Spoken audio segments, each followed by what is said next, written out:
What is going on, everybody? My name is Kneeckoh and welcome back to another video. Today we're going to be talking about something I'm a little bit excited for in this coming weekend. We're taking a little break from Scarlet Violet and VGC to talk about Pokemon Go Fest. As you can tell by the title, this video is going to break down everything that you need to know regarding Pokemon Go Fest Global. I didn't make it to any of the in-person ones, but I'm very excited for this one. So if you don't know what Pokemon Go Fest is, it is a yearly celebration of Pokemon Go. In the past, it was exclusively in-person events. Since COVID happened, they've started doing global events. And this has increased special spawns, new Pokemon that were not previously available are now obtainable through GoFest, new shinies are added to the game, and a bunch of in-game benefits. And this year, the big release is Mega Rayquaza that everybody has been anticipating for so long. So there's a lot to look forward to as far as this GoFest goes. Now, this takes place during August 26th and August 27th from 10 a.m. to 6 a.m. during both days of the event. This is local time, so whenever that starts for you is when the event will be taking place. And there are two separate options that you can use to partake in the event. There is the free option where you don't pay to play this event, and there is the ticketed option that is available as well. The ticketed option costs $15 and gets you a lot of benefits. So I want to break down each of these for you, talk about which is which and what you get for buying the ticket, so that way people can make an educated decision on how they actually want to partake in GoFest this year. So as far as GoFest goes for free-to-play players, there are a handful of things that are happening. First off, there are special spawns. On the first day event on Saturday, there will be rotating environments that you will be able to partake in, and these environments contain special spawns, and usually they change each hour. Now, these spawns are available to everybody, but there are certain Pokemon that are attracted to incense with the ticket that you will get, and we'll talk about that later.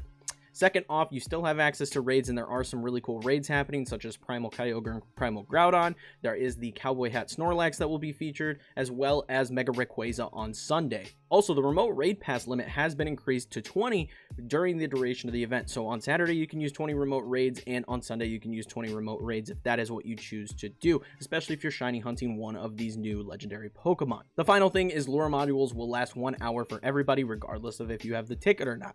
But that's really where the benefits of the event end for free-to-play players. Let's talk about that $15 ticket that you can purchase in order to partake in GoFest. First things first is blatant obvious that everybody is most worried about: increased shiny spawns. You will get more shiny Pokemon if you have access to the ticket. Now, much like Hoenn Tour earlier this year, you can still get shiny Pokemon without the increased shiny odds. Shiny odds were not boosted for the Hoenn Tour event earlier this year for in-person players. If you were playing the global event, you didn't get those boosted odds, but you still could get shiny Pokemon. I think I got 3 during the duration of that event, so it is still possible, but you have much higher chances of getting shiny Pokemon if you buy the ticket. Second off, with the rotating habitats, there are the elite collector medals that you'll be able to get, and each of these environments you catch X number of Pokemon that are required, and you'll be able to level up that elite collector medal. I really enjoy this feature. I love doing the elite collection medals, so I have a ton of them, and I'm really looking forward to this. So that's something that really, as a collector, really speaks to me. Bonus items such as charge TMs, fast TMs, things like that. You will get more of those items if you have the ticket. You'll get an exclusive avatar pose and items if you have the ticket as well, and you'll get up to 9 free raid passes from spinning Pokestops and gyms during the duration of the event. So Saturday and Sunday, you can get up to 9 bonus free raid tickets, which is really nice. You're able to hop in, do more raids this way, and not have to spend as much money. This is very nice. I mean, you already bought the ticket, so you might as well get bonus raid passes for these really cool spawns. You'll also get special incense spawns such as Unknown, Carnivine, Pachirisu, things like that. We'll talk about why those are important a bit later in the video. Special 7-kilometer eggs will also be available during the duration event for ticket holders, as well as 6 bonus special trades per day, which is really nice for people that are looking to trade those Pokemon, especially right now while we have access to the double candy bonuses from the hidden gems season. Really nice to have access to those extra special trades. The final two are the really big ones. First off, you get the meteorite, which is required to teach Rayquaza Dragon Ascent, which is required for this Pokemon to Mega Evolve. Second off, you get a special research allowing you to encounter the legendary Pokemon Deontay, and on top of this, Deontay will also get a Mega Evolution released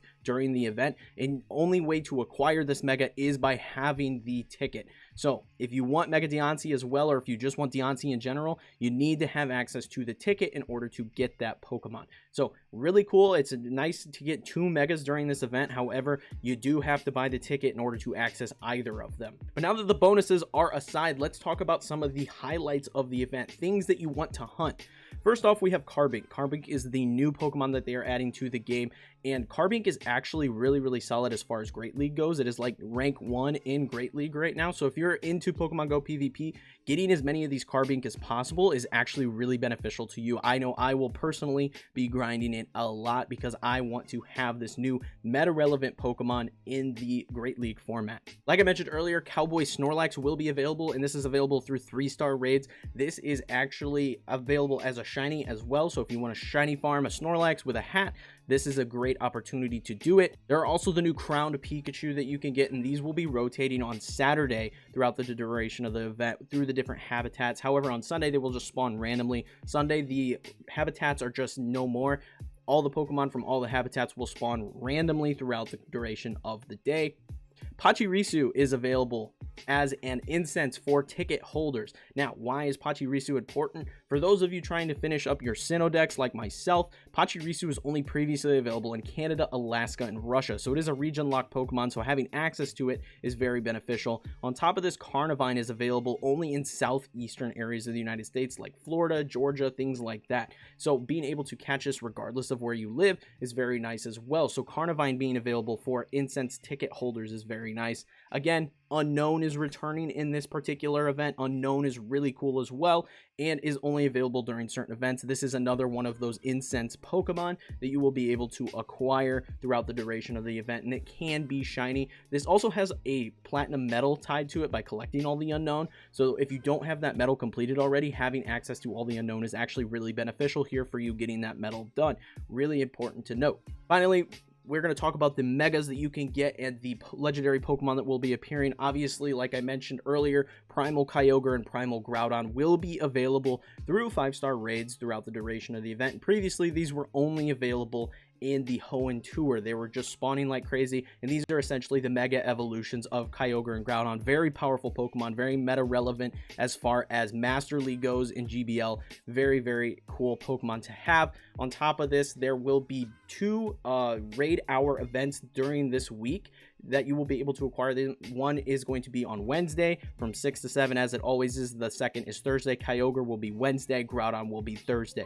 You will be able to acquire these before the event actually starts. Finally, the big highlight, Mega Rayquaza. So you can farm as many Rayquaza as you like, and this will be spawning on Sunday exclusively. Now, briefly, I want to talk about the different habitats that will spawn on Saturday that will be rotating every hour. First off, we have the Quartz Terrarium event. This is really cool. We have Quartz Pikachu, Clefairy, Lickitung, which is actually really meta relevant as far as GBL goes in Great League. Heracross, Miltank, Wurmple, Whismur, Skitty, Lovedisc, Shellos, EC, Baneri, Audino, Fungus, and Morlul. Then we have the Pyrite Sands with the Pyrite Crown Pikachu, Sandshrew, Alolan Diglett, Psyduck, Girafarig, Shuckle, Trapinch, Gibble, Hippopotas, Timber, Joltik, Binacle, Helioptile, and Grubbin.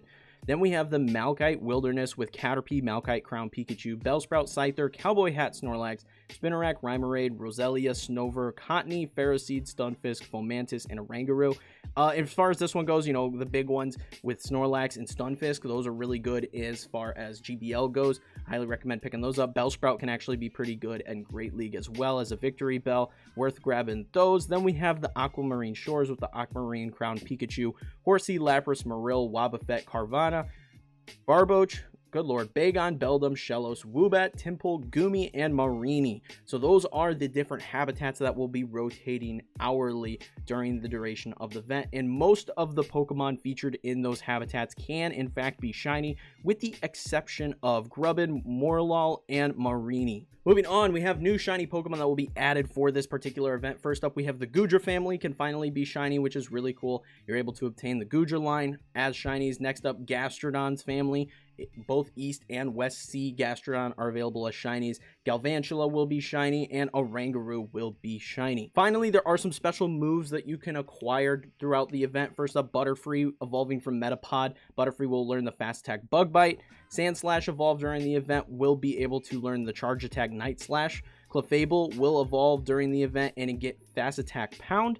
Flygon, if evolved during the event, will get the Charge Attack Earth Power. Salamence evolved during the event will get Outrage. Metagross evolved will get Meteor Mash. Roserade will get the fast attack bullet seed, and the fire type charge attack weather ball, which was previously only available during the Roselia community days, which is really cool. And then we have Licky Licky, which evolved during the event, will get Body Slam. So lots of really cool stuff happening during GoFest. Again, there are a lot of things that you may want to focus on hunting, but a lot of these are limited to the ticket holders. Like Deontay or Deontay in general, that is limited to the ticket holders. Those increased shiny odds are limited to the ticket holders. So all of these things are definitely worth taking into account. In my opinion, if you like playing Pokemon Go to any capacity, if you enjoy Pokemon Go, the $15 is totally worth it for this event. If that's the big question, that is what makes this event worth it, is having that ticket and getting all these exclusive items early. I really enjoy the boosted shiny odds and things like that. I've always bought the ticket for GoFest and I've never been disappointed, so highly recommend that for this particular event. Again, things to note: on Saturday, the habitats will rotate hourly. On Sunday, all the Pokemon from the habitats will spawn all over the place and random times. And Rayquaza is only available in raids on Sunday, so just something to note there. But that is going to be it for this video, guys. I hope you all enjoyed it. If you did, leave a like and subscribe for more Pokemon Go stuff and Pokemon stuff in general in the future. Check out the Discord where people over there hanging out, playing Pokemon all the time. And if you want to see anything else from me, check out any of these videos that you see here on screen. But until next time, peace.